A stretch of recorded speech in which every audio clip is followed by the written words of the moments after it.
All right. You know I lost my place. Okay, so the king said, "Who is in the court?" Now I'm going to reread some of this. Now Haman had just entered the outer court of the palace to speak to the king about hanging Mordecai on the gallows he had erected for him. Remember, Mordecai, previous Bible study, Haman was not happy with Mordecai, so he wanted his death, and he wanted all of his people died. So here he just had some gallows built. He's come to tell the king, "Hey, I want you to kill this person today." Even though the king just read that Mordecai had saved his life, and nothing had been done to thank Mordecai. Let's see what happens. Let's continue to read. His attendants answered, "Haman is standing in the court. Bring him in," the king ordered. When Haman entered, the king asked him, "What should be done for the man the king delights to honor?" See how he says it too? So he doesn't mention Mordecai right here. He doesn't mention Mordecai at first. He's saying, he's asking his best friend, his best counselor, "Hey, what should be done for the man the king delights to honor?" And what do you think Haman thinks? Who, the king just asked me this? I'm already honored. He's already given me a signet ring, but now he's asked. You think he's thinking about himself? Let's continue to read. Now Haman thought to himself, "Who is there that the king would rather honor than me?" So he answered the king, "For the man the king delights to honor, have them bring a royal robe the king has worn, and a horse the king has ridden, one with a royal crest placed on its head. Then let the robe and horse be entrusted to one of the king's most noble princes. Let them robe the man the king delights to honor, and lead him on the horse through the city streets, proclaiming before him, 'This is what is done for the man the king delights to honor.' Go at once," the king commanded Haman. "Get the robe and the horse, and do just as you have suggested for Mordecai, the Jew, who sits at the king's gate. Do not neglect anything you have recommended." So Haman got the robe and the horse.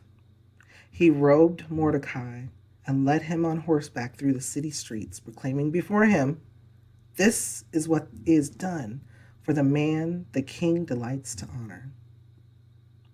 Afterward, Mordecai returned to the king's gate, but Haman rushed home with his head covered in grief and told Zeresh, his wife, and all his friends everything that had happened to him.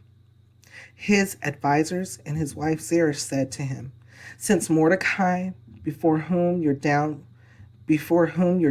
downfall has started, is of Jewish origin, you cannot stand against him. You will surely come to ruin." While they were still talking with him, the king's eunuchs arrived and hurried Haman away to the banquet Esther had prepared. So right here, Mordecai was plotting and planning, or not Mordecai. Haman was plotting and planning all these things against Mordecai. And right here, you have it. The Lord can turn stuff around. People, we think that these evil schemes and these things that come against us, they just keep coming and coming and coming. Don't lose hope. Don't get weary of faith. Go to the Lord. Pray to him. The Lord is already at work. Everything's under a time limit. Everything is under time, and everything can be turned around. The Lord has control over all of it. So right here we see, here's Haman. He's ready to kill Mordecai. He's ready to kill the Jews. And then the king tells him,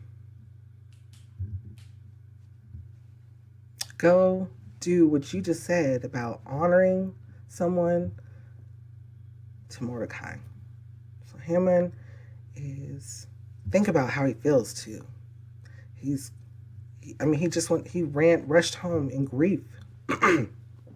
And then Even his wife said something. She was like, well, he is a Jew. Mordecai is a Jew, and you've done all this to him.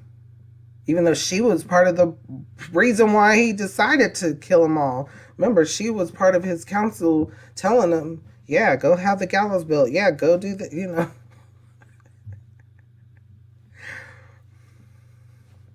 Interesting, right? Think about that. Bringing past to present, like I said, the Lord can turn anything around. Don't lose hope. Trust in the Lord always. And again, I say rejoice. Rejoice in the Lord always. And again, I say rejoice. Trust in the Lord always as well. What kind of thoughts or feelings come to your mind? How does it make you feel, and what does it make you think?